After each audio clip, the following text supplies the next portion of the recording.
but promote more misery and family conflict if they don't actually deal with the underlying causes of why a child is not in school. Stop and consider for a minute that a child is not in school.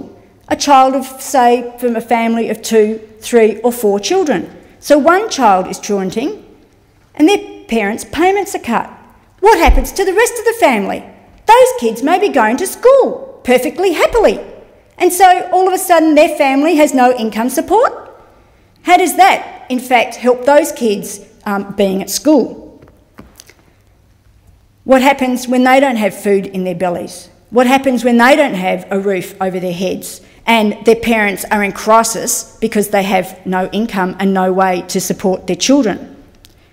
Rather than having just one child who's missing out on education, we will now have a whole family missing out on education. What happens to grandparents who are struggling in the latter years of their lives to bring up troubled school children and troubled teenagers who have had a tough and traumatic childhood? How will the government be helping them? By cutting off their pension payments? Where are the support services to actually help these families that do get into these situations? And where are the support services to help those that do get their payments cut off? Where are the support services to help these families that are in chaos and that are facing crises? Where are the support services to help the most educationally and socially disadvantaged? Rather than actually just cutting off their income support payments, why don't we actually start dealing with the real issues? Where's the Minister's plan to actually address the causes of truancy, the non-attendance and the underlying causes of this? What we need is a more supportive and inclusive and engaging education system that can adapt to meet the challenges and the needs of children from different social and cultural backgrounds, so that curriculums meet the needs of these families and children, so where the schools are interacting with the community and where we're producing and providing culturally appropriate education. We need much more funding into early intervention programs to help children who are struggling at school, and teachers can clearly identify these children. So perhaps we should be identifying the children that are struggling, not those just because they're on income support. Parents play an important role in children's education, and they do definitely need to be supported and encouraged and to ensure that their children attend school. But you do this by helping parents, not by punishing parents. If parents are struggling to fulfil their parental responsibilities, they need additional help very clearly. They need strong support, not punishment.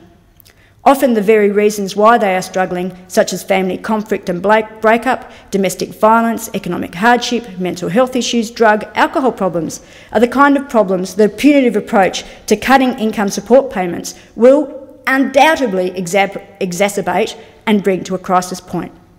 The first responsibility of government, surely, is to ensure that the right services and supports are available, including family support services, parenting payments, mental health and drug and alcohol services. Governments must also ensure that they have high quality and culturally appropriate education services available to all children, irrespective of where they live and what the income, whether their children are on income support. We do need a return to an education-based policy in education. We do need a true education revolution. What we're seeing here is an education devolution. We are not seeing the kinds of support services that we need for these families. We're not seeing a comprehensive plan that deals with these issues of these children in crisis.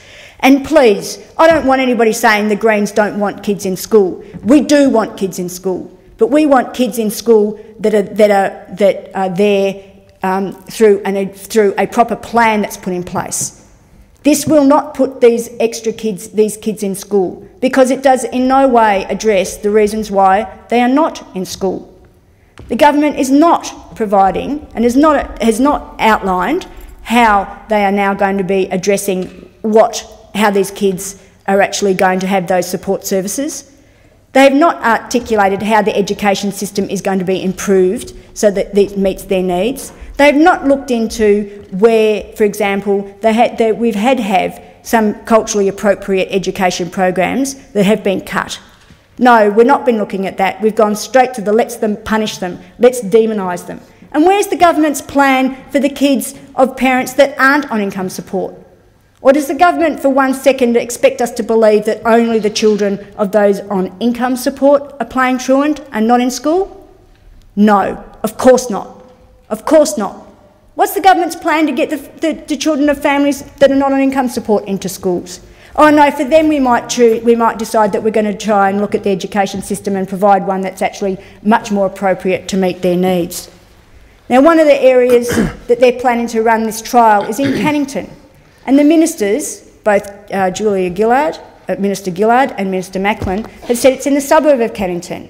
Well, from the information that I've received, it's not the suburb of Cannington, it's the Centrelink area of Cannington, which is a much bigger area than the suburb of Cannington for a start.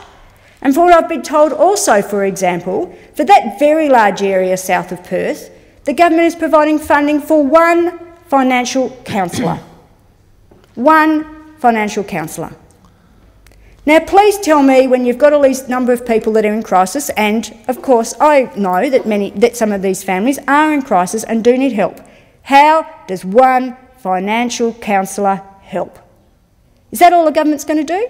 Now, when I was asking Centrelink some questions around this, they didn't have an idea at that stage what support services were going to be provided to parents.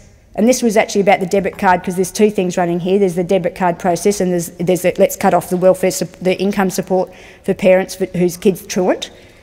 They couldn't actually tell me what support services were going to be put in place to support families whose income was quarantined in this instance. They couldn't tell me how many people were involved. They couldn't tell me whether the debit card was actually going to be able to be used outside the Cannington region, whether the corner store was going to be able to use it. There was a total lack of knowledge. Now this new system is being laid on top of that, and I'm just wondering how much information the government does have about how it is going to work. And please, please, please clarify for me that they are not going to provide a list of families on income support to every school in the district so that principal of that school can notify Centrelink when the kids don't turn up. Surely in the 21st century in Australia that is not being considered acceptable policy. Surely.